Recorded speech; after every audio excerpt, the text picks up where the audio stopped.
Hello everyone, I welcome you all to the next lecture of quadratic equations. और बच्चों, मुझे उम्मीद है कि जो हमारा फर्स्ट लेक्चर था क्वाड्रेटिक इक्वेशन का, जो हमने कल के वीडियो में देखा था, वो आपको बहुत अच्छे से समझ में आया होगा और आपको एक बेसिक बेटा क्लियर हो गया होगा कि क्वाड्रेटिक इक्वेशन होता क्या है, उसका ग्राफ कैसा होता है और किस तरीके से हम ग्राफ को एनालाइज करते हैं। आज के लेक्चर में बच्चों हम आगे के थ्योरेटिकल पार्ट थोड़ा सा देखेंगे, जिसमें मैं आपको कुछ ऐसी चीजें बताऊंगा जो हो सकता है आपको अभी तक ना पता हो। और उसके अलावा बच्चों, आज के लेक्चर में हम कुछ क्वेश्चंस की भी प्रैक्टिस करेंगे, क्योंकि सिर्फ थ्योरी पढ़ते रहने से तो काम नहीं चलने वाला। So let's start today's lecture. ठीक है बच्चों, तो कल के ग्राफ वाले पोर्शन के बाद बेटा ये 3 नोट पॉइंट्स हैं। ये 3 नोट पॉइंट्स आपको अच्छे से लिखने हैं। पहला नोट पॉइंट बोलता है if range of y equal to fx is equal to ax square plus bx plus c। ये वाला जो अपने पास क्वाड्रेटिक इक्वेशन है, अगर इसका रेंज मतलब y की वैल्यूज, y कौन सी वैल्यूज ले सकते हैं, इसको रेंज बोलते हैं। ठीक है ना? तो अगर इसका रेंज 0 से इंफिनिटी, अगर इसका रेंज 0 से इंफिनिटी है, मतलब अगर बेटा मैं ये बोलूं कि the graph of this thing will be something like this, इस तरीके का मान लो कोई पैराबोला है, क्योंकि आपको ये बोला जा रहा है इट इज 0 से इंफिनिटी, 0 इज इंक्लूडेड, मतलब कि y की वैल्यू 0 हो सकती है, और इंफिनिटी तक कुछ भी हो सकती है। मतलब जो भी वैल्यूज होंगी हमेशा क्या होंगी, पॉजिटिव वैल्यूज होंगी या 0 हो सकता है। तो इस सिचुएशन में आपको क्या बोला जाता है, for all x belonging to real number condition is a is greater than 0 and d is equal to 0। क्यों d इक्वल टू 0 है? क्योंकि both the roots coincide at one point. ये वाली बेटा चीज हमने लास्ट लेक्चर में देखी थी कि d इक्वल टू 0 क्यों है, क्योंकि दोनों के दोनों रूट्स एक जगह पे कोइंसाइड कर रहे हैं। वैसे यहां पर देखो, if range is minus infinity से 0, अगर रेंज बेटा माइनस इंफिनिटी से 0 होगा तो the graph will be of this kind, जहां पर इस पॉइंट पे बेटा जो ग्राफ है आपका वो टच करता हुआ जा रहा है x एक्सिस को। तो इस सिचुएशन में देखो, मैक्सिमम जो वैल्यू हो सकती है वो क्या हो सकती है, 0 हो सकती है, otherwise it will always be negative. तो यहां पर देखो आपको क्या बोला जा रहा है, condition is a is less than 0 and d is equal to 0। a की वैल्यू 0 से छोटी है, इसलिए वो माउथ डाउनवर्ड ओपनिंग है, और आपके पास d की वैल्यू इक्वल टू 0 क्यों, क्योंकि बोथ द रूट्स कोइंसाइड। इसके बाद बेटा देखो लिखा हुआ है if y equal to ax square plus bx plus c is greater than 0। अगर यहां पर इक्वल टू 0 भी था, अगर it is always greater than 0, मतलब कि यहां पर जो अगर हम रेंज बोल सकते हैं इसका, that will be from 0 to infinity. पिछले वाले में देखो 0 इंक्लूडेड था, इसलिए ये टच करता हुआ जा रहा था। अगर मैं बोलता हूं कि इट इज ग्रेटर देन 0, मतलब कि 0 से इंफिनिटी वाला अगर फॉर्मेट है, तो a की वैल्यू 0 से बड़ी होगी और d की वैल्यू 0 से छोटी होगी। क्यों? क्योंकि इसका जो ग्राफ होगा मैं इसी फिगर में बेटा बना देता हूं। The graph of this equation will be something of this kind. तो ये वाला जो मैंने ब्लू पेन से बेटा बनाया है ग्राफ, इसमें देखो ये x एक्सिस और इस ग्राफ के बीच में कोई भी रिलेशन नहीं है, और for every possible value of x, for x belonging to complete real numbers, आपके पास बेटा y की वैल्यू इज ऑलवेज पॉजिटिव। तो देखो आपके पास क्या आ गया, a की वैल्यू 0 से बड़ी है क्योंकि माउथ अपवर्ड्स ओपनिंग है, और d की वैल्यू 0 से छोटी है। क्यों? क्योंकि इसके बेटा रियल रूट्स नहीं। वैसे ही अगर हम आगे देखें, y equal to ax square plus bx plus c अगर 0 से छोटा होगा, मतलब कुछ अगर इस तरीके का ग्राफ होगा, it is always less than 0। तो आप for all x belonging to real number, तो आपके पास आ जाएगा a is less than 0 and d is less than 0। a भी 0 से छोटा है और d भी 0 से छोटा है। एंड लास्टली बच्चों देखो, if y equals to ax square plus bx plus c assumes both positive and negative value। अभी तक जो आपने बेटा ऊपर वाले दोनों नोट पॉइंट देखे, दोनों में क्या बात हो रही थी, दोनों में बेटा अभी सिर्फ और सिर्फ ये बात हो रही थी कि वो पॉजिटिव था पूरा या पूरा नेगेटिव था। Either it was completely positive or it was completely negative। लेकिन यहाँ पर क्या हो रहा है बच्चों, यहाँ पर आप देख सकते हो कि वो दोनों वैल्यूज ले रहा है। It is taking the positive values as well as the negative values। तो इस सिचुएशन में the discriminant of this quadratic equation will be greater than 0। तभी तो पॉसिबल, क्योंकि अगर इसके रूट्स नहीं होंगे तो पॉजिटिव वैल्यूज के साथ नेगेटिव वैल्यूज आना पॉसिबल नहीं। आपके पास अगर एक quadratic equation is taking both the positive and negative values, it means that the discriminant must be greater than 0, otherwise बच्चों वो चीज पॉसिबल नहीं। तो एक बार आप लोग जल्दी से इन सारे के सारे पॉइंट्स को बढ़िया से बेटा अपने कॉपी में नोट्स बना लीजिए, इसके बाद हम अपना चैप्टर आगे और बढ़ाएंगे।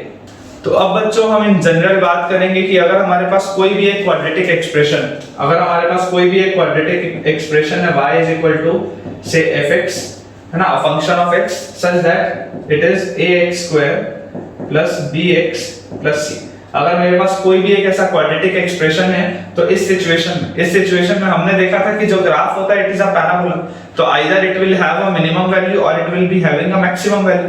भाई सीधी सी बात है ना कि अगर आपके पास इस तरीके का पैराबोला है तो कोई ना कोई मिनिमम वैल्यू होगी, अगर आपके पास इस तरीके का पैराबोला है तो कोई ना कोई मैक्सिमम वैल्यू होगी।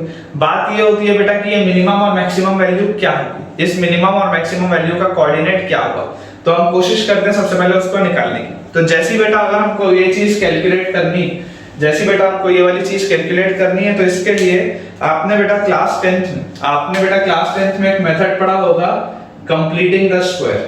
आपने क्लास 10th में मेथड पढ़ा होगा कंप्लीटिंग द स्क्वायर।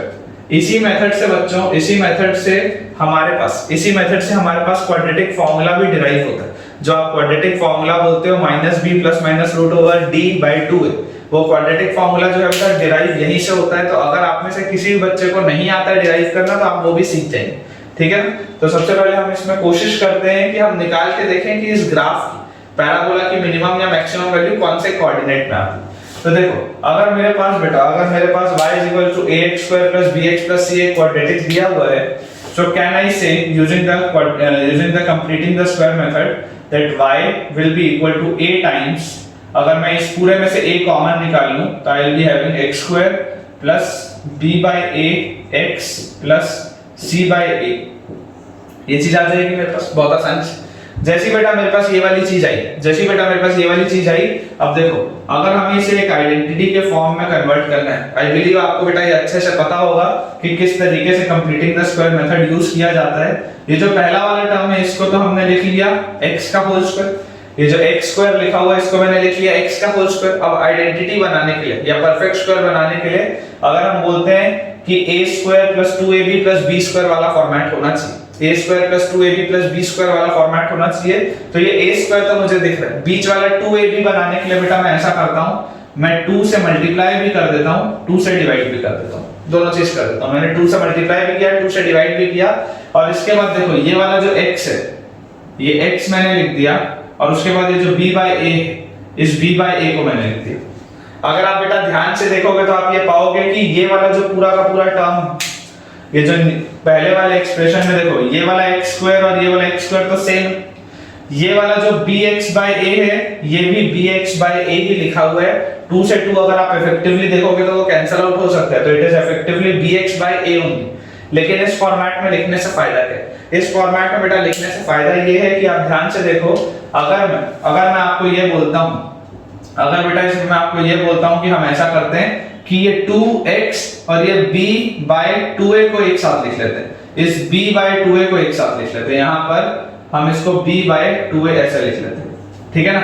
ऊपर और नीचे सेम ही चीज लिखी हुई है, लेकिन इससे फायदा क्या हुआ, जो मैं आपको बोल रहा था आइडेंटिटी बनानी है a² + 2ab + b² वाली, तो ये देखो पहले वाले टर्म का स्क्वायर मिल गया, फिर 2 टाइम्स पहले वाला टर्म इनटू ये क्या होना चाहिए, ये होना चाहिए आपका दूसरा वाला टर्म, और फिर इसके बाद आना इफेक्टिवली क्या चाहिए, आइडेंटिटी बनाने के लिए इसके बाद दूसरे वाले टर्म का होल स्क्वायर होना था।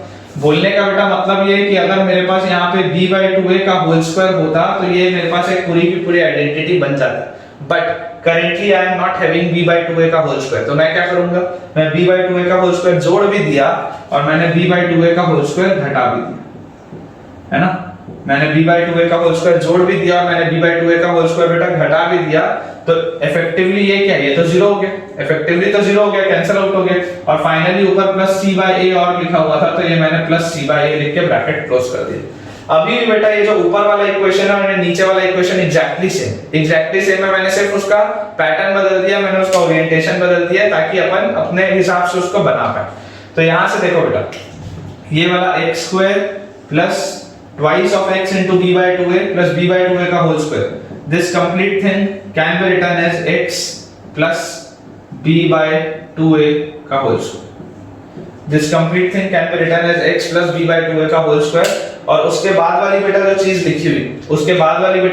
लिखी हुई that will be plus c/a minus b square by 4a square, इस तरीके से बेटा हम लिख सकते हैं, इस तरीके से बेटा हम इसको लिख सकते हैं, ठीक है ना। और जैसे ही हमने ये वाली चीज लिखी, अब आप ये देखो, ये जो दोनों टर्म्स हैं, ये दोनों टर्म्स के डिनोमिनेटर में क्या है, अगर मैं एलसीएम लूंगा, यहाँ a है, यहाँ 4a स्क्वायर है, तो मैं ये बोल सकता हूँ दैट डिनोमिनेटर में जो एलसीएम आएगा that will B 4a square, it will B 4a square. तो अगर बेटा मैं यहाँ पे एक 4 और एक a मल्टीप्लाई कर दूं नीचे, अगर मैं नीचे एक 4 और एक a मल्टीप्लाई कर दूं, तो क्या मुझे ऊपर भी वो मल्टीप्लाई करना पड़ेगा, मतलब ऊपर also I can write a 4 and a a, ऊपर also I can write a 4 and a a। तो इससे होगा क्या, इससे होगा क्या बेटा, देखो अपने पास आ गया this is a times x plus b by 2a whole square. और यहां पर बेटा आप देखो, अगर आप दोनों में से माइनस साइन कॉमन ले लो तो आपको न्यूमरेटर में मिलता है b स्क्वायर माइनस 4ac और डिनोमिनेटर में आपको मिलता है 4a square. This complete thing, ये बेटा वैल्यू आएगी हमारे पास, क्या आ गया, y is equal to a times x plus b by 2a का whole square minus b square minus 4ac by 4a square. अगर आप बेटा याद करो, लास्ट वाले लेक्चर में हमने देखा था कि डिस्क्रिमिनेंट किसको बोलते थे, डिस्क्रिमिनेंट होता था बेटा b square minus 4ac, discriminant होता था बेटा b स्क्वायर माइनस 4ac। तो अगर मैं यहां पर लिखूं तो y, ये जो इक्वेशन लिखा हुआ है, it can be written as a times bracket के अंदर x plus b by 2a whole square minus d by 4s। ये चीज हम लिख सकते हैं, ये और ये एग्जैक्टली सेम, ये और ये एग्जैक्टली सेम है। और इससे देखो बेनिफिट क्या हो, इससे बेटा जैसे आप यहाँ पे देखोगे, अब आप मुझको एक चीज बताओ कि अगर मैं आपको बोलता हूं if I say that a is greater than 0, let us assume that a is greater than 0, अगर बेटा a की वैल्यू 0 से बड़ी होगी तो एक बात तो समझ में आती है कि ग्राफ जो भी होगा it will be of this form, graph जो भी होगा it will be of this form. और इस सिचुएशन में y मिनिमम होगा या मैक्सिमम होगा, कोई ना कोई, भाई देखो y मैक्सिमम तो इंफिनिटी होगा, एक बात तो समझ में आती है कि अगर ऊपर की तरफ जा रहा है तो मैक्सिमम तो वो इनफाइनाइट तक जाएगा, पर मिनिमम ये वाला जो पॉइंट है, ये वाला पॉइंट क्या होगा, it will be of y minimum, it will be of y minimum. So अब बच्चों आप ध्यान से देखो, अब आप बच्चों ध्यान से देखो, ये अगर मेरे पास एक इक्वेशन है, ये अगर मेरे पास एक इक्वेशन है जिसमें मैं आपको ये बोल रहा हूं, जिसमें मैं आपको ये बोल रहा हूं कि this a is a positive number, this a is a positive number. अब ये अंदर वाली पूरी की पूरी चीज क्या होनी चाहिए, मिनिमम होनी चाहिए। भैया a तो कांस्टेंट है ना, a तो कांस्टेंट है, वेरिएबल क्या है, वेरिएबल तो x है, a कांस्टेंट है, वेरिएबल क्या है, x है। तो x की वैल्यू ये डिटरमाइन करेगी कि y कहां पे मिनिमम होगा, कहां पे मैक्सिमम होगा।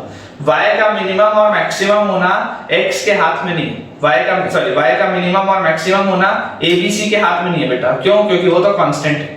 y का मिनिमम और मैक्सिमम होना x के हाथ में, क्योंकि वो वेरिएबल है ना, वो उसकी पोजीशन जैसे जैसे बदलेगी वैसे वैसे y आपका चेंज होगा।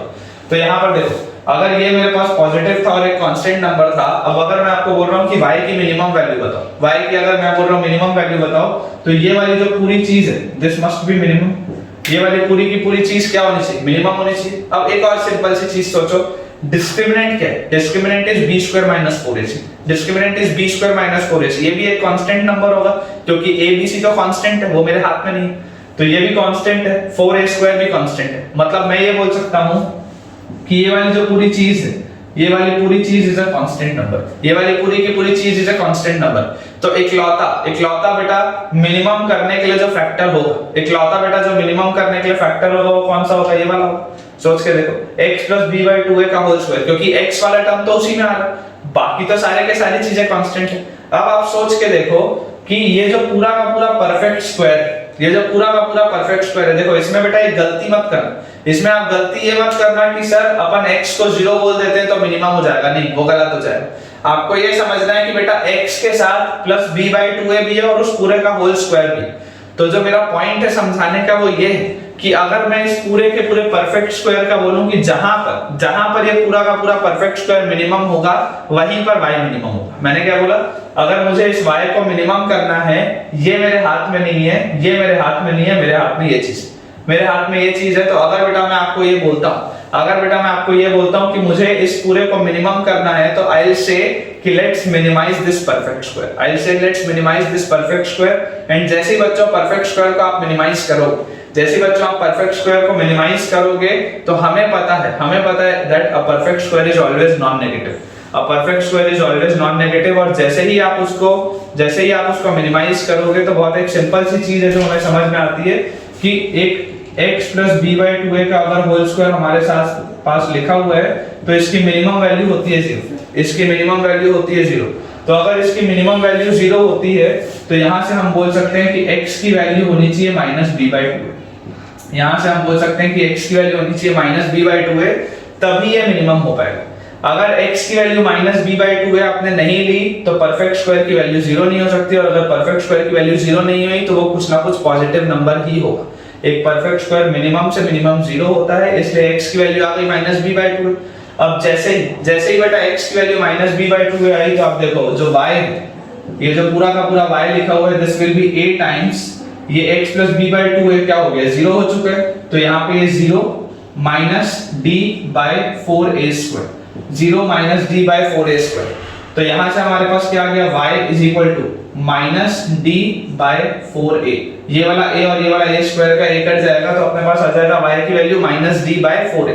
तो हमें क्या चीज पता चलती है कि अगर a की वैल्यू पॉजिटिव, अगर a की वैल्यू पॉजिटिव है तो जो ये मिनिमम पॉइंट आ रहा है, ये जो मिनिमम पॉइंट आ रहा है y का, अगर मैं इस तरीके का इसका बेटा बोलता हूं कि समथिंग लाइक दिस इसका ग्राफ होगा, है ना, ग्राफ इसका मान लेते हैं समथिंग लाइक दिस होगा, तो this point will be minus b by 2a जो कि x कोऑर्डिनेट है, और y coordinate will be minus d by 4। ये इसका पॉइंट के कोऑर्डिनेट होंगे। अब बेटा अगर हम दूसरा केस देखें, पहले वाले केस में तो हमने क्या देखा कि a की वैल्यू पॉजिटिव थी। अब अगर मान लो if I say let's take a is less than 0, let's take a is less than 0, तो इस सिचुएशन में भी जो आपका ग्राफ, जो इस सिचुएशन में बेटा आपका जो ग्राफ होगा that will be something of this kind. इस सिचुएशन में जो आपका ग्राफ होगा it will be something of this kind. और इसमें मुझे बेटा एक चीज समझ में आती है कि अगर ये मैं y एक्सिस और x एक्सिस बना लूं, है ना, अभी हम बेटा d की वैल्यू पे नहीं जा रहे, अभी हम d की वैल्यू पे नहीं जा रहे, अभी हम ये नहीं देख रहे हैं कि वो रियल रूट्स हैं या इक्वल रूट्स हैं, मैं वो वाली बात नहीं कर रहा हूं। मैं एक इन जनरल बोल रहा हूं कि मिनिमम या मैक्सिमम वैल्यू क्या होगी, है ना। मैं इसलिए ग्राफ ऐसा बना दिया। अभी तुम अगर ऐसा भी ग्राफ बनाओगे या टच करता हुआ भी ग्राफ बनाओगे, सब में मिनिमम वैल्यू वही आएगी, सब में मिनिमम वैल्यू वही आएगी, उसमें तो कोई चेंज नहीं आएगा। Same goes with this case also कि यहां पर बेटा हमको समझ में आता है कि इसका जो मिनिमम वैल्यू होगा, इस ग्राफ का जो मिनिमम वैल्यू होगा it will B minus infinity, क्योंकि ये उल्टे तरफ में है। जैसे इस वाले में ऊपर आप जितना जाते तो इंफिनिटी होता, तो इसमें y का मैक्सिमम क्या था, पॉजिटिव इंफिनिटी था। वैसे ये वाले बेटा जो केस रहेगा, इस वाले केस में y का जो मिनिमम वैल्यू होगा it will B minus infinity. और अगर बेटा इसमें y का मिनिमम वैल्यू माइनस इंफिनिटी आता है तो उस सिचुएशन में आप देखिए यहाँ पर कोई ना कोई y का एक मैक्सिमम वैल्यू आएगा, यहाँ पर y का कोई ना कोई एक मैक्सिमम वैल्यू आएगा। तो इफ आई से let's try calculating y max, let's try calculating y max, तो आप बेटा एक चीज समझो कि y वाला जो आपके पास इक्वेशन, y वाला बेटा जो आपके पास इक्वेशन है वो क्या है। y वाला इक्वेशन हमारे सामने लिखा हुआ है, एक बार इसको वापस से मैं यहां लिख देता हूं, a times x plus b by 2a whole square minus d by 4a square. ये चीज हमने लिखी। अब इस सिचुएशन में बेटा अगर आपको बोला जाता है कि calculate the y maximum, calculate the maximum value of y, तो आप मुझको एक सिंपल सी चीज बताओ, आप बेटा मुझको एक सिंपल सी चीज बताओ कि इस सिचुएशन में a क्या है। इस सिचुएशन में a is a negative number, इस सिचुएशन में a is a negative number. मैं जैसे इसको मल्टीप्लाई करके लिखूंगा, I can say this as a times x plus b by 2a का whole square, a times x plus b by 2a का whole square और minus d into a times 4a square, minus d into a times 4a square. इस तरीके से होगा। और यहाँ पर देखो जैसे ही आपने ये मल्टीप्लाई कर दिया तो अब ये वाला a और ये वाला स्क्वायर वाला a कैंसिल आउट हो गया, ठीक है। अब इस सिचुएशन में बेटा आप देखो, इस सिचुएशन में बेटा आप देखो कि आपके पास ये जो माइनस d बाय 4a लिखा हुआ है, ये जो माइनस d बाय 4a लिखा हुआ है, ये आपका पॉजिटिव भी हो सकता है, ये आपका नेगेटिव भी हो सकता है। अभी इसमें कमेंट करना मुश्किल है क्योंकि मुझको डिस्क्रिमिनेंट की वैल्यू नहीं पता। माइनस d बाय 4a जो है, जो भी है, एक है तो constant number, minus d by 4a जो भी होगा तो कांस्टेंट नंबर, लेकिन इस माइनस d बाय 4a की बेटा वैल्यू पे कमेंट करना मुश्किल है कि ये पॉजिटिव है या नेगेटिव है। क्यों? क्योंकि अगर d आपका नेगेटिव हुआ तो ये पूरा का पूरा टर्म नेगेटिव होगा, क्योंकि नीचे a भी नेगेटिव है, बाहर भी एक माइनस है। लेकिन अगर आपका d पॉजिटिव हुआ तो ये वाला पूरा का पूरा टर्म पॉजिटिव हो जाएगा, क्योंकि ये a नेगेटिव है और ये नेगेटिव है, तो ये दोनों कट जाएंगे और d आपका ऑलरेडी पॉजिटिव है। तो ये वाला जो भी एक कांस्टेंट नंबर है उस पे मैं कमेंट नहीं कर सकता। बट यहां पर आप बेटा देखो, ये जो ये एक कांस्टेंट नंबर नहीं है। क्यों? क्योंकि यहाँ पर x वाला टर्म, यहाँ पे एक वेरिएबल क्वांटिटी और y का मिनिमम और मैक्सिमम कौन डिटरमाइन करता है? वेरिएबल क्वांटिटी डिटरमाइन करता है, एबीसी डिटरमाइन नहीं करता। तो उस लॉजिक से अगर बेटा मैं यहाँ पर देखूं, उस लॉजिक से बेटा अगर मैं यहाँ पर देखूं तो आप एक चीज समझो कि हमें ये वाली बेटा बात समझ में आती, हमें ये वाली बेटा बात समझ में आती कि अगर हमको इसको मैक्सिमम करना है, हमको इसको अगर मैक्सिमम करना है तो ये वाली पूरी की पूरी क्वांटिटी 100% नेगेटिव होगी, ये वाली पूरी की पूरी क्वांटिटी 100% नेगेटिव होगी या लीस्ट तौर पे जीरो हो सकता है। क्योंकि आप देखो एक परफेक्ट स्क्वायर जो होता है बेटा, perfect square is always non negative, मतलब वो मिनिमम जीरो हो सकता है परफेक्ट स्क्वायर, अदरवाइज हमेशा पॉजिटिव होगा। और अगर वो वाली क्वांटिटी एक नेगेटिव नंबर से मल्टीप्लाई हो रहा है, क्योंकि इस सिचुएशन में a इज लेस देन 0, तो अगर एक पॉजिटिव वाली क्वांटिटी या जीरो वाली क्वांटिटी एक नेगेटिव नंबर से मल्टीप्लाई हो रहा है तो या तो वो नेगेटिव बनेगा या वो जीरो होगा, या तो वो नेगेटिव बनेगा या वो जीरो होगा। और अगर बेटा आपको इसकी मैक्सिमम वैल्यू निकालनी है, अगर बेटा आपको इसकी मैक्सिमम वैल्यू निकालनी है तो जीरो और नेगेटिव नंबर से मैक्सिमम क्या है? जीरो और नेगेटिव नंबर से मैक्सिमम जीरो है, क्योंकि नेगेटिव नंबर सारे के सारे छोटे होते हैं जीरो से। तो अगर आपको y की मैक्स वैल्यू निकालनी है, इसका मतलब क्या है? इसका मतलब बेटा आपको इसको मैक्सिमाइज करना पड़ेगा, आपको इसको मैक्सिमाइज करना पड़ेगा। जैसे प्रीवियस वाले केस में y की मिनिमम वैल्यू के लिए आपको इसको मिनिमाइज करना पड़ा था, क्योंकि it was a constant number, -d/4a² was a constant number. तो वैसे ही यहाँ पर अगर हम देखेंगे बेटा, तो आपको अगर y को मैक्सिमम करना है, अगर आपको y को मैक्सिमम करना है तो आपको ये परफेक्ट स्क्वायर के साथ वाली जो पूरी क्वांटिटी है उसको मैक्सिमाइज करना पड़ेगा। और उसकी मैक्सिमम वैल्यू अभी हमने देखी क्या होगा, इसकी मैक्सिमम वैल्यू विल बी 0, इसकी मैक्सिमम वैल्यू विल बी 0, क्योंकि जब एक परफेक्ट स्क्वायर एक नेगेटिव नंबर से मल्टीप्लाई होगा तो या तो वो नेगेटिव बनेगा या मैक्सिमम वो 0 बन सकता है जब परफेक्ट स्क्वायर 0 के बराबर हो। तो अगेन इस सिचुएशन में भी क्या हो जाएगा, x + b/2a का whole square should be equal to 0, or I can say that x will be equal to -b/2. I can say that x will be equal to -b/2।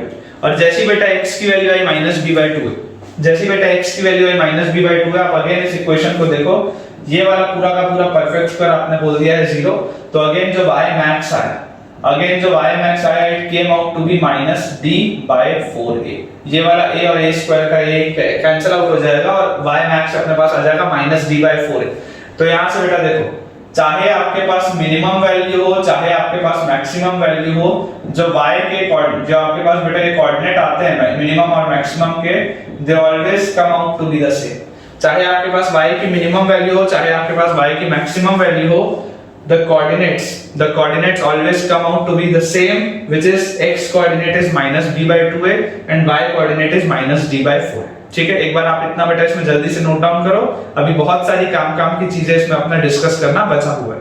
ठीक है बच्चों, तो देखो हमने जो y लिखा था, जो फंक्शन था x का और उसकी वैल्यू थी ax² + bx + c।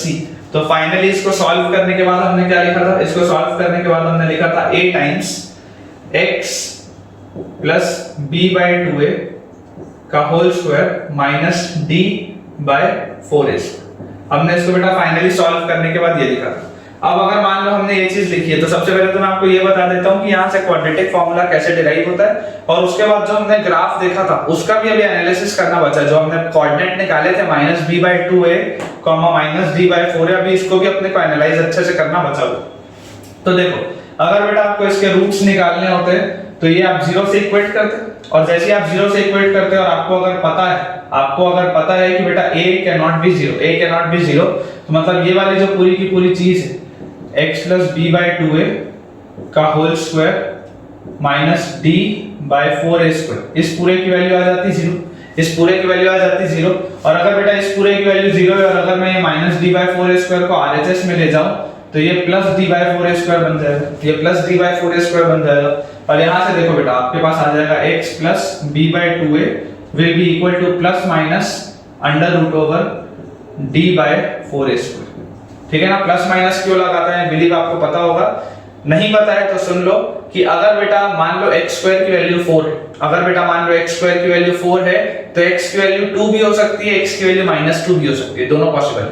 इस वजह से जब x² = 4 बोला जाता है तो x को बोला जाता है ±√4, ±√4। जब भी स्क्वायर हटाया जाता है हमेशा सामने प्लस माइनस लगाया जाता है उसके। ठीक है। और अगर x की वैल्यू अंडर रूट ऑफ 4 दी हुई तो वो हमेशा पॉजिटिव होगा, उसकी वैल्यू सिर्फ 2 होगी, उसमें अपने को -2 नहीं बोलना। There is a difference between x is equal to under root of 4 and there is a difference between x square is equal to 4, दोनों में अंतर है। चलो यहां पर अगर बेटा हम देखेंगे तो यहां से अपने पास आ जाएगा x plus b/2a will be equal to plus minus root over d upon ये जो 4a स्क्वायर है वो अंडर रूट के बाहर आ जाएगा तो it will come out as 2a, it will come out as 2a।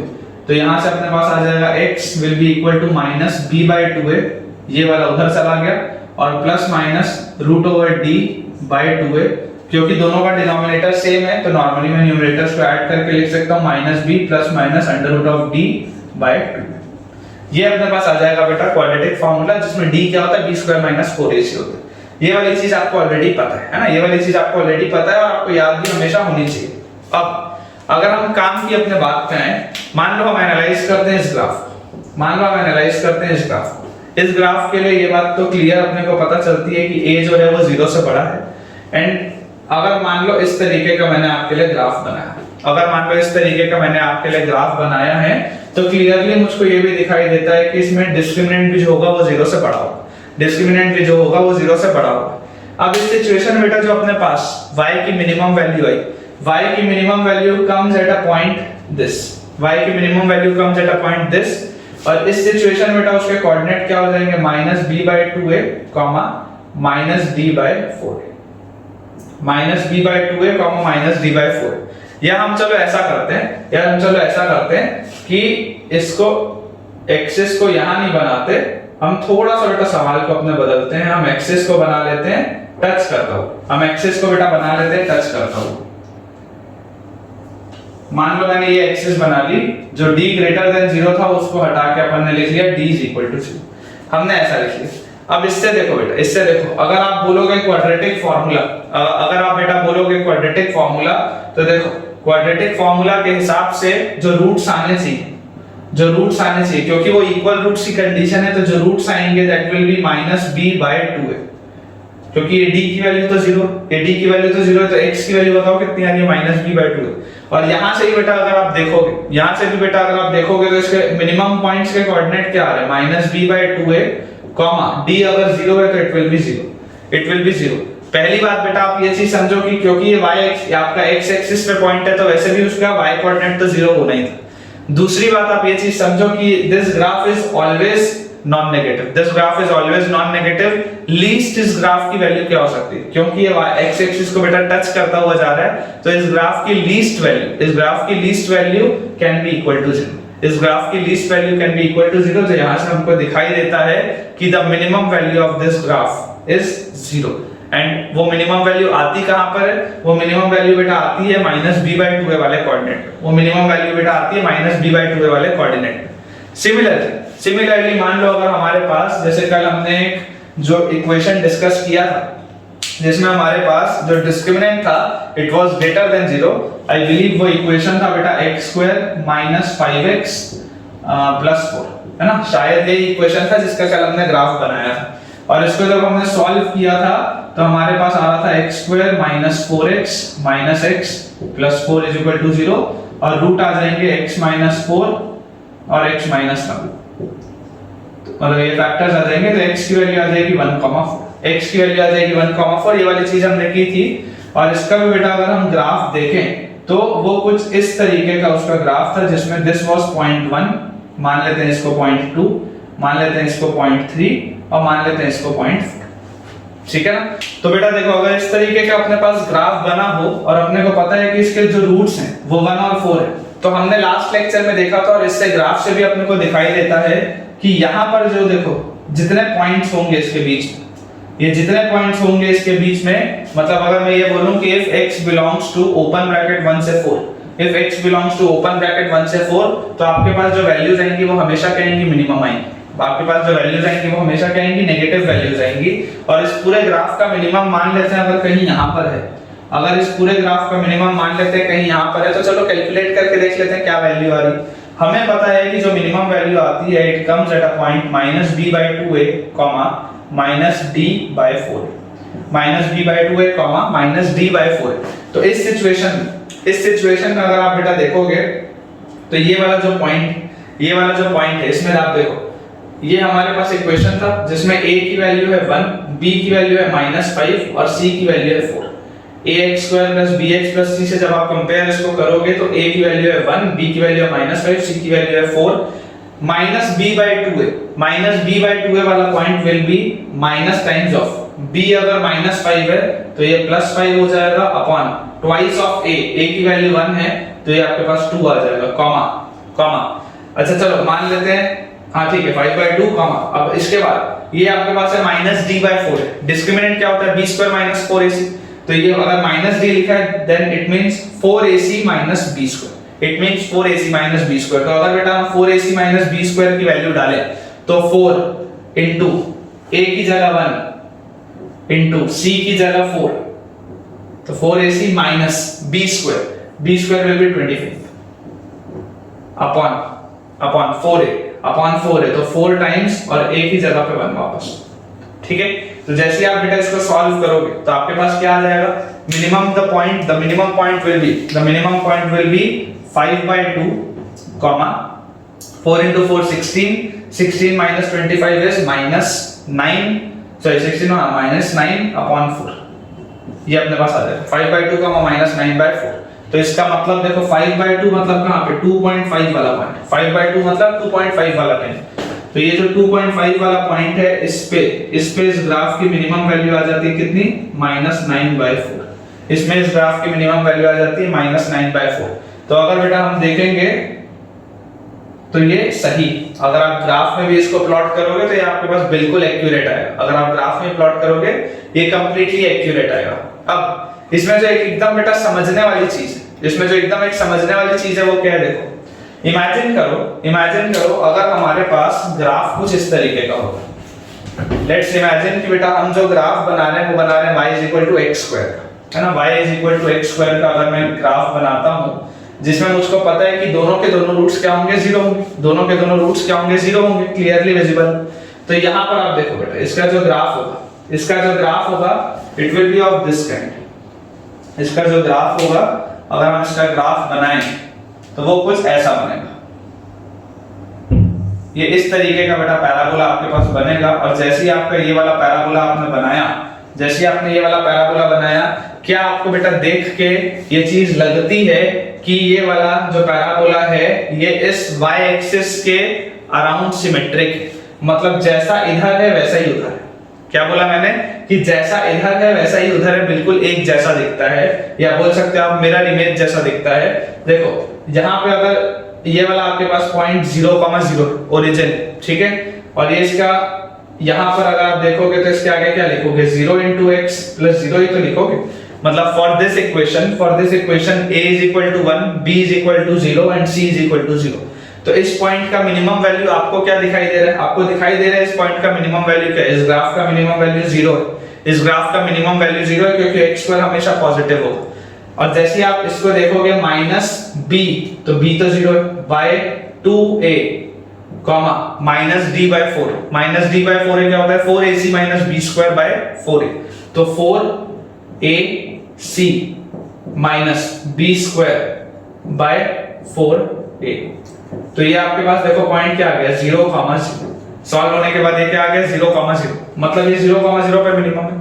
अब इसमें जो बेटा सबसे काम की चीज है, ये बात तो अपन ने देख ली कि अपन ने जो पॉइंट निकाले -b/2a, -d/4 है, वो बिल्कुल सही।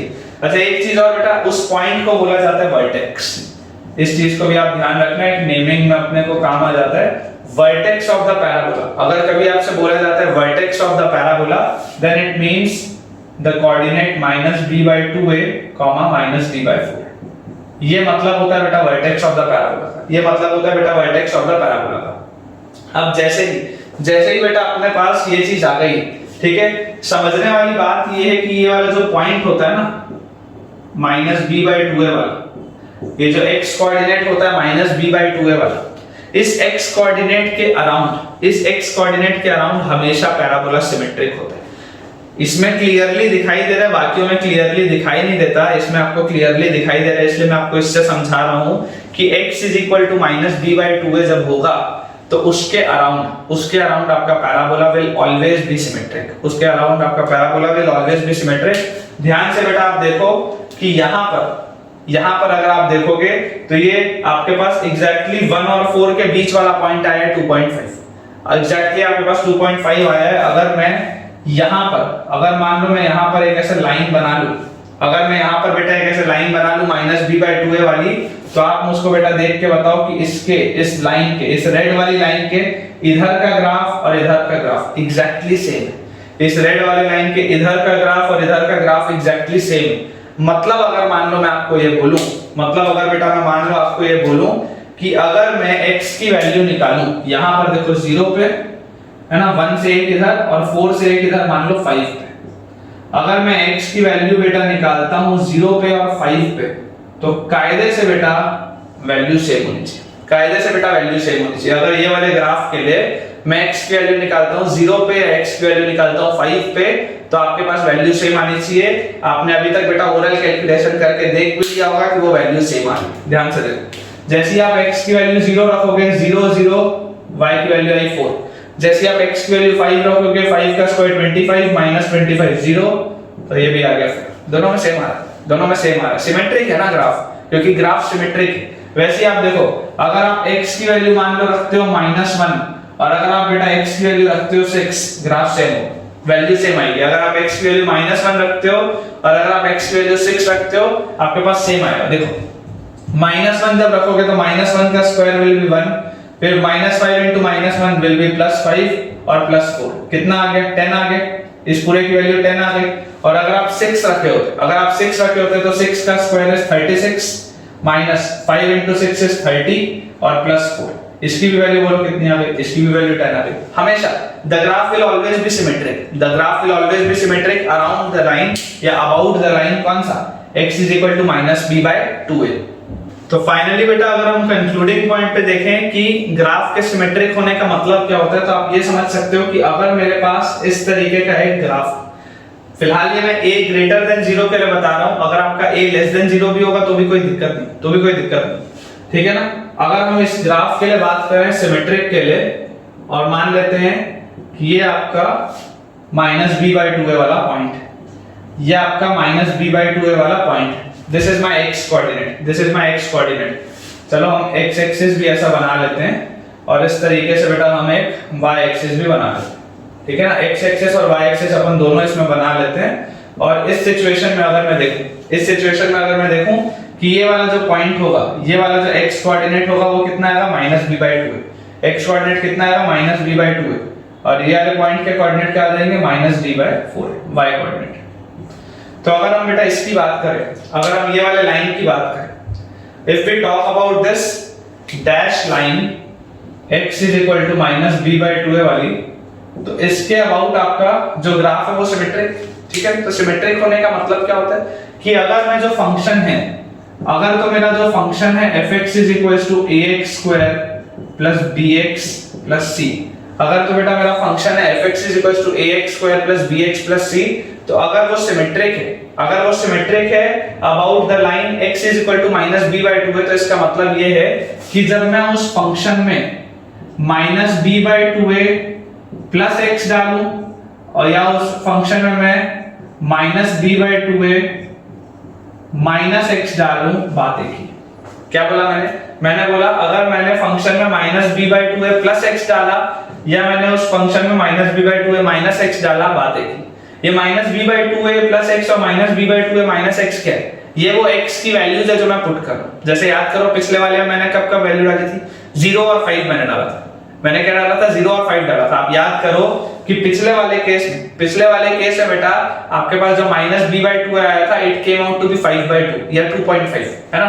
पिछले वाले केस में -b/2a की वैल्यू केम आउट टू बी 5/2। तो मैंने क्या बोला था कि अगर हम एक इधर खींच के या एक उधर खींच के बहुत ज्यादा फर्क नहीं पड़ता, सेम वैल्यू आती। तो यहां से देखो अगर हम 2.5 पे देख रहे थे तो बेटा यहां पे f ऑफ 2.5 अच्छा प्लस x बोला जा रहा है और उधर माइनस x बोला जा रहा है। तो मान लो अगर आप x की वैल्यू, मान लो बेटा अगर आप x की वैल्यू डालते हो 1.5, मान लो अगर आप x की वैल्यू डालते हो 1.5, देखो ये -b/2 है तो 5/2 फिक्स है, इफ आई से x इज इक्वल टू 1.5 तो ये आपके पास sorry if x is equal to -1.5 तो देखो आपके पास क्या आ जाएगा, ये 2.5 minus 1.5 and this will be equal to f of 2.5 plus 1.5, यही चीज आ जाएगी। तो यहां से देखो f of 2.5 minus 1.5 कितना होता है, 1 होता है, और यहाँ पे 2.5 plus 1.5 कितना होता है, 4 होता है। और याद करो बेटा f of 1 और f of 4 दोनों की वैल्यू किसके बराबर थी, 0 के बराबर थी। दोनों की वैल्यू किसके बराबर थी, 0 के बराबर थी, क्योंकि वो रूट्स थे उसके। वैसे ही आपने देखा था कि f of 0 और f of 5 सेम आया था, f of 0 और f of 5 सेम आया था। तो जैसे ही आप बेटा इसको देखोगे तो अगर अब आप x की वैल्यू बेटा डाल देते हो, मान लो -2.5, अगर आप x की वैल्यू बेटा डाल देते हो -2.5 तो उससे होगा क्या, f of ये 2/2.5 ये -b/2 है और फिर -2.5 है ना, प्लस x है ना, तो यहाँ पे -2.5 is equal to f of 2.5 plus 2.5। तो जैसे आप इसको बेटा सॉल्व करोगे, तो देखो f of 0 will come out to be equal to f of 5, यही चीज उसमें भी आई थी, f of 0 और f of 5 सेम आया था। तो ये होता है बेटा मतलब सिमेट्रिक होने का, कि जिस जैसा आपको ग्राफ इधर मिलेगा एग्जैक्टली सेम आपको बेटा ग्राफ इस साइड भी मिलेगा। ये मतलब होता है सिमेट्रिक होने का। ये बात आपको बिल्कुल ध्यान रखना है। इस तरीके का सवाल असर्शन रीजन में बिल्कुल आ सकता है। इस तरीके के सवालों का भी ये वाला जो मैंने आपको कंसेप्ट बताया है, वो भी बेटा डायरेक्टली यूज आ जाता है कई बार क्वेश्चंस को सॉल्व करने में। देखो जब आपने x को -2.5 डाला तो यहाँ पे 2.5 -2.5 और यहाँ पे 2.5 और माइनस ऑफ माइनस मतलब प्लस 2.5, इस तरीके से आपके पास सॉल्व होके आ गया। अब इसके बाद बेटा एक बहुत बेसिक सी चीजें बची हुई है जो आपने क्लास 10 में ही पढ़ी है, कि अगर अपने पास बेटा कोई भी क्वाड्रेटिक होता है ax² plus bx plus c equal to 0, अगर हमारे पास कोई भी एक क्वाड्रेटिक होता है ax² plus bx plus c equal to 0, तो अपने को बेटा पता है ना कि सम ऑफ रूट्स क्या होता है, सम ऑफ रूट्स होता है -b/a, या हम इसको बोल सकते हैं minus times of coefficient of x upon coefficient of x²। और प्रोडक्ट ऑफ रूट्स क्या होता है, प्रोडक्ट ऑफ रूट्स बेटा होता है c/a which is constant term upon coefficient of x²। ये बहुत बेसिक सी चीज है, जस्ट बताना बचा हुआ था तो मैंने आपको बता दिया। ये आपने बहुत आसानी से बेटा क्लास 10 में पढ़ा ही है। ठीक है बच्चों, देखो ये बहुत इंपॉर्टेंट 2 नोट पॉइंट्स मैंने लिखे हुए हैं। If a b c are real and d is less than 0, अगर मान लो a b और c रियल नंबर्स हैं और अगर डिस्क्रिमिनेंट 0 से छोटा है, तो अभी तक बेटा हमको ये पता था कि उसके रियल रूट्स नहीं होते, या कॉम्प्लेक्स रूट्स होते हैं, या इमेजिनरी रूट्स होते हैं। अब मैं आपको ये समझाता हूं कि इमेजिनरी रूट्स का मतलब क्या होता है, उसको कैसे लिखा जाता है। जैसे मान लो आपके पास आप सॉल्व कर रहे हो और आपके पास आ गया बेटा 2 प्लस अंडर रूट ऑफ -5 और अपॉन में मान लो आ गया 2। चलो आपने सॉल्व किया और आपके पास आ गया 2 प्लस, या ऐसा लिख लेते हैं 3 प्लस अंडर रूट ऑफ -5/2, है ना। डिस्क्रिमिनेंट की वैल्यू आपके पास आ रही है मान लो -5, तो आपने ये लिखा। अब इसके बाद आप डायरेक्टली क्या बोल सकते थे, नो रियल रूट्स बोल सकते थे। लेकिन अगर मैं आपको बोलता हूं कि रियल रूट्स छोड़ो तुम, तो मुझे कॉम्प्लेक्स में बताओ कि रूट्स क्या है, कुछ ना कुछ तो होंगे, ये बात तो समझ में आती है। तो अब हम देखने वाले हैं कि कॉम्प्लेक्स रूट्स का मतलब क्या होता है। तो यहां पर बेटा आप देखो, आपको एक चीज ध्यान रखनी है कि अंडर रूट ऑफ -1 कॉम्प्लेक्स में under root of -1 is denoted as small I. Under root of -1 is denoted as small I, which stands for iota. Under root of -1 stands for, it's denoted by small I, which means iota. It means iota. ठीक है। तो अगर मान लो अपने को इसको solve करना है, so can I write this as 3 plus ये जो अंडर रूट ऑफ -5 है, इसको अगर मैं लिख लूं under root of -1 into under root of 5, आपस में मल्टीप्लाई होगा तो अंडर रूट ऑफ -5 ही आएगा, और upon 2, and this can be written as 3 plus iota times under root of 5 upon 2, 3 plus iota times under root of 5 upon 2। ये बेटा आपका answer है इन कॉम्प्लेक्स फॉर्म। अच्छा अगर मान लो तुम्हें लिखा गया कि अंडर रूट ऑफ -1 की वैल्यू आयोटा होता है, इसका मतलब क्या होता है, कॉम्प्लेक्स नंबर में आयोटा का अगर आप स्क्वायर करोगे then it comes out to be equal to -1। Iota का जो स्क्वायर करोगे it comes out to be equal to -1। लेकिन हमें क्या पता है कि परफेक्ट स्क्वायर तो नेगेटिव हो नहीं सकता, तो बेटा परफेक्ट स्क्वायर नेगेटिव हो नहीं सकता रियल नंबर के लिए, कॉम्प्लेक्स में सब चलता है, ठीक है। तो यहाँ पर आपके पास ये वाली कंडीशन आ गई, इस तरीके से आपको लिखना होता है। अब यहाँ पर आप देखो आपके पास क्या लिखा हुआ है, if ABC are real number, if ABC are real number and D is less than 0।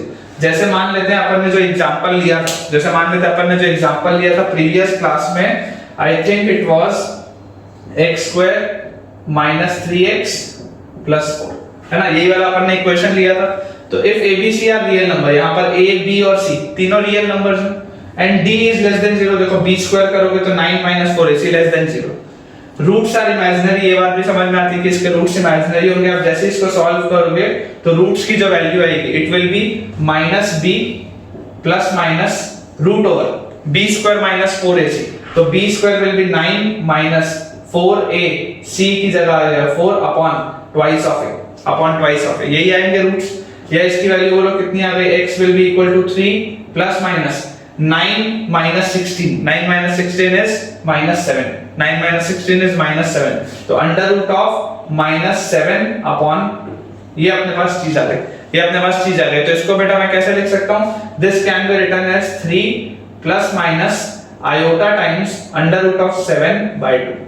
ये √(-1) को आयोटा बोल दिया तो अपने पास आंसर आ गया 3 ± आयोटा टाइम्स √(7/2, ठीक है।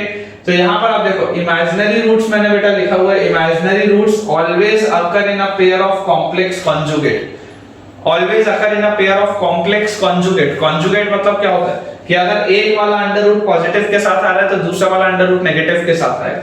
कॉम्प्लेक्स कॉन्जुगेट का क्या मतलब होता है कि अगर एक ही अंडर रूट पॉजिटिव के साथ आ रहा है तो दूसरे रूट का अंडर रूट नेगेटिव के ही साथ आएगा।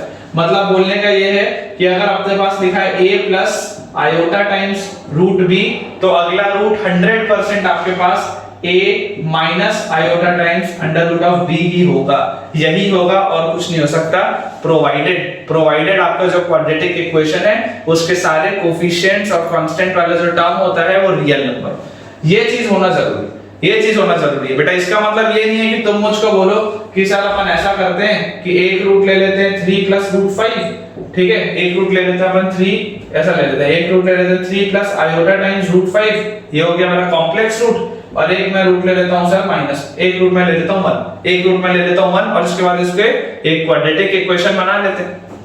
कई बच्चे ऐसा बोल सकते हैं ना कि भाई आप सर एक रूट ले लो 3 प्लस आयोटा टाइम्स √5, आप एक रूट ले लो 1, अब ये आपका सम ऑफ रूट्स और प्रोडक्ट ऑफ रूट्स लगा के क्वाड्रेटिक इक्वेशन बना लो।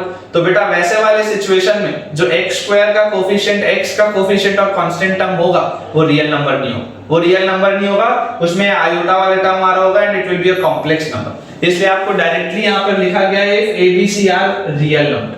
अगर आपके पास कोई भी क्वाड्रेटिक है ना, यहाँ पे a भी नहीं लिखता, कंफ्यूजन हो रहा होगा, हो सकता है कुछ बच्चों को, चलो इसको ऐसा मान लेते हैं p प्लस आयोटा q और p माइनस आयोटा। ये वाले जो रूट्स हैं वो सिर्फ और सिर्फ बेटा तब होंगे, ये वाले जो रूट्स हैं वो बेटा सिर्फ और सिर्फ तब होंगे जब बेटा आपके पास जो इक्वेशन के कोफिशिएंट्स है a b और c, आपके पास जो कोफिशिएंट्स हैं जब वो कोफिशिएंट्स रियल नंबर होंगे, सिर्फ और सिर्फ तब आपके पास बेटा कॉम्प्लेक्स कॉन्जुगेट वाला कांसेप्ट आएगा, अदरवाइज नहीं आएगा, है ना। इस तरीके का होशियारी कोई भी बच्चा नहीं करेगा कि सर ये दो रूट्स ऐसा लगा लेते हैं उसके बाद क्वाड्रेटिक इक्वेशन लगा देते हैं, तो ये चीज गलत हो जाएगी, वैसा नहीं। आपको बेटा यहाँ पे क्लियरली मेंशन्ड है कि सिर्फ और सिर्फ जब रियल आपके होंगे कोफिशिएंट्स ABC, सिर्फ और सिर्फ तब ये चीज वैलिड है ना।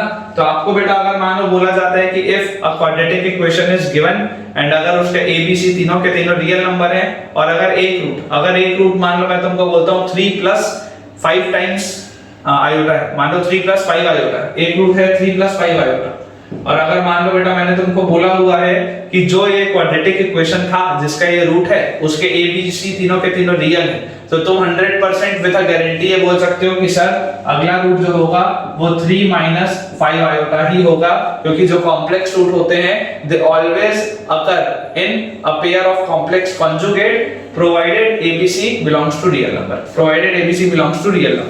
अगर अपने को बेटा ये वाली चीज समझ में आती है, इसके बाद लिखा है if ABC belongs to Q मतलब क्या होता है, रैशनल नंबर। तो if ABC belongs to rational number, पिछले वाले में रियल में रैशनल इरैशनल दोनों आते हैं, है ना, √2 √3 √4 सब चलेगा पिछले वाले में।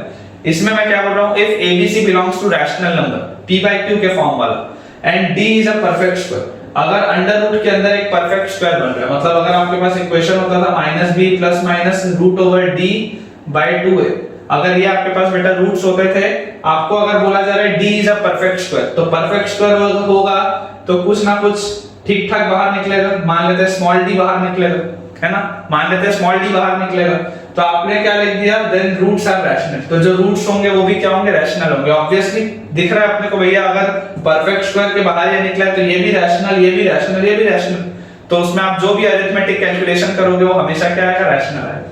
अगर abc रैशनल नंबर होते हैं और अगर d परफेक्ट स्क्वायर होता है तो रूट्स भी क्या होते हैं, roots also come out to be rational. Similarly if abc are rational, अगर abc तो रैशनल है लेकिन d is not a perfect square, लेकिन d is not a perfect square, अगर मान लो ये अंडर रूट ऑफ d के ही फॉर्मेट का होगा, अगर ये अंडर रूट ऑफ d के ही फॉर्मेट का होगा, then roots are irrational. Obviously irrational है तो इररेशनली रूट रहेगा, परफेक्ट स्क्वायर है नहीं तो रूट वाला टर्म तो गायब होगा नहीं। अगर ये d परफेक्ट स्क्वायर होता तो ये रूट वाला टर्म गायब होता, अगर ये d मेरा परफेक्ट स्क्वायर नहीं है तो रूट वाला टर्म हमेशा एग्जिस्ट करेगा।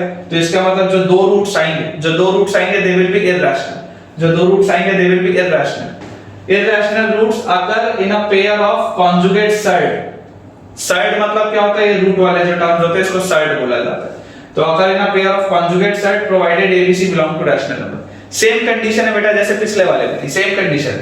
अगर abc पिछले वाले में रियल होता था तो कॉम्प्लेक्स कॉन्जुगेट बनता था, वैसे ही अगर abc यहां पर रैशनल होगा, अगर abc आपके पास यहां पर रैशनल होगा और अगर d परफेक्ट स्क्वायर नहीं है तो जो रूट्स होंगे वो कॉम्प्लेक्स, तो जो रूट्स होंगे वो कॉन्जुगेट साइड में आएंगे। जैसे अगर मान लो बेटा आपके पास एक रूट है 3 प्लस √5, अगर आपके पास एक रूट है 3 प्लस √5 और अगर आपको बेटा पता था कि abc रैशनल नंबर थे, अगर आपको पता था कि abc रैशनल नंबर थे तो अगला रूट 100% बेटा 3 माइनस √5 ही आएगा। अगला रूट बेटा 100% 3 माइनस √5 ही आएगा। बोलने का क्या मतलब है, देखो यहां पर अगर आपने ये रूट लिखे हुए तो ये रूट्स क्या है, -b/2a plus √d/2a comma -b/2a minus √d/2। तो ये भी क्या है, आपके पास ये कॉन्जुगेट साइड है ना, रूट एक बार प्लस के साथ आ रहा है, रूट एक बार माइनस के साथ आ रहा है, this is a conjugate side, this is a conjugate side. तो ये वाली बात सिर्फ और सिर्फ कब वैलिड होती है, अगेन बेटा ये वाली बात सिर्फ और सिर्फ तब वैलिड है जब abc रैशनल नंबर है, जब abc रैशनल नंबर है। अगर abc इररेशनल नंबर होगा तो ये चीज वैलिड नहीं है। बोलने का मतलब ये है सिंपल सा कि अगर मान लो तुम्हें ये बोला जाता है कि अपन ने मान लो ले लिया 3 प्लस √5 एक रूट और एक रूट ले लिया 1, और इसके बाद अगर बेटा तुम बोलोगे कि सर इससे क्वाड्रेटिक इक्वेशन बना लेते हैं, तो उसके तो देखो ये दोनों रूट अलग अलग है, ये 3 प्लस √5 है वो 1 है, कॉन्जुगेट साइड तो नहीं बना। तो मैं बेटा बोलूंगा कि जब तुम वैसा बनाओगे तो abc रैशनल नंबर नहीं बचेगा, abc में इररेशनल नंबर भी आ जाएगा क्योंकि यहाँ पे √5 वाला टर्म। आई बिलीव आपको बेटा यहाँ पे थोड़ा सा प्रॉब्लम आएगा, हो सकता है समझने में, थोड़ा सा रिवाइंड करो, वापस सुनो, बढ़िया से आपका इसमें कांसेप्ट क्लियर होगा। मैं आपको एक इन शॉर्ट बेटा मैं आपको एक ये चीज बता दूं कि देखो अगर abc रियल नंबर है, अगर abc रियल नंबर है मतलब रैशनल इररेशनल दोनों चलेगा, रैशनल इररेशनल दोनों चलेगा। तो ऐसे सिचुएशन में क्या होता है, if abc are real number और अगर आपके बेटा रूट जो आ रहे हैं वो कॉम्प्लेक्स आ रहे हैं तो वो हमेशा एज अ कॉन्जुगेट अकर करेंगे, हमेशा एज अ कॉन्जुगेट वो आपके पास अकर करेंगे। और सिमिलरली अगर बेटा आपके पास अगर abc बेटा रैशनल नंबर, पिछले वाले में रियल था, अगर आपके पास बेटा abc रैशनल नंबर है तो रैशनल नंबर में भी जो आपके रूट्स होंगे, अगर तो आपका d परफेक्ट स्क्वायर है तो रूट्स रैशनल होंगे, अगर आपका d परफेक्ट स्क्वायर नहीं है तो रूट्स इररेशनल होंगे। और इररेशनल रूट्स हमेशा किसमें अपीयर करते हैं, conjugate side. Irrational roots always occur in conjugate sides के पेयर में, ठीक है। और सिर्फ ये तब हो सकता है जब abc रैशनल है, अदरवाइज ये पॉसिबल नहीं। और इसमें बेटा एक गलती और होती है, वो गलती कई बार ऐसा हो जाता है कि मान लो अगर अपने पास रूट लिखा हुआ है √5 प्लस 5, मान लो अपने पास रूट लिखा हुआ है √5 प्लस 5, कई बार बच्चे बेटा जल्दी में अगला रूट बोल देंगे सर √5 माइनस 5 अगला रूट होगा, नहीं ये गलत है। क्यों? क्योंकि जब भी बेटा ये जो साइन चेंज होता है, the sign always changes in front of the under root term. Sign जब भी चेंज होता है वो अंडर रूट वाले टर्म के पास चेंज होता है, दूसरे वाले टर्म के पास चेंज नहीं होता। इसको आपको ध्यान रखना। जैसे √5 प्लस 3 अगर एक रूट है तो दूसरा रूट √5 माइनस 3 नहीं होगा, दूसरा रूट माइनस √5 प्लस 3 होगा। कॉन्जुगेट सर्ड में जो माइनस साइन आता है, ये जो माइनस साइन आता है बेटा, ये जो प्लस साइन और माइनस साइन आता है वो किसके सामने आता है? वो रूट वाले टर्म के सामने आता है। ठीक है, ये बेटा बहुत इंपॉर्टेंट है, वेरी इंपॉर्टेंट कंसेप्ट, क्योंकि इससे होता ही है कि अगर अपने को एक रूट पता होता है तो दूसरा रूट अपन बहुत आसानी से निकाल लेते हैं। जरूर अगर आपने अभी तक वीडियो रिवाइंड करके नहीं देखा है तो पिछले 10-15 मिनट का जहां से ये नोट पॉइंट स्टार्ट हुआ था एक बार सारे के सारे बच्चे रिवाइज करके देख लो। ठीक है बच्चों, तो with this we have come to the end of today's lecture. और हालांकि आज हमें कुछ क्वेश्चंस की प्रैक्टिस करनी थी, लेकिन क्योंकि लेक्चर का टाइम हो चुका है तो आज हम कुछ क्वेश्चंस की प्रैक्टिस नहीं करेंगे, ना ही मैं आपको आज कोई होमवर्क का क्वेश्चन दूंगा। लेकिन अगले लेक्चर से बेटा रेगुलरली आपको होमवर्क के क्वेश्चंस भी काफी सारे मिलने लग जाएंगे और साथ ही साथ लेक्चर में भी कई सारे क्वेश्चंस की प्रैक्टिस होगी। पिछले 2 लेक्चर में बच्चों हमने जितनी भी थ्योरी पढ़ी है उसको बहुत बढ़िया से आप रिवाइज कर लो, उसके बाद ही आप तीसरा लेक्चर देखना, नहीं तो आपको तीसरे लेक्चर में मजा नहीं आएगा। और अगर आपको आज का लेक्चर पसंद आया है तो जरूर वीडियो को लाइक करें, चैनल सब्सक्राइब आई नो आपने कर लिया है, and do share the link of this video with maximum of your friends ताकि उनकी भी अच्छे से पढ़ाई हो पाए। जब तक हमारा अगला वीडियो नहीं आता तब तक के लिए thank you very much for watching this video.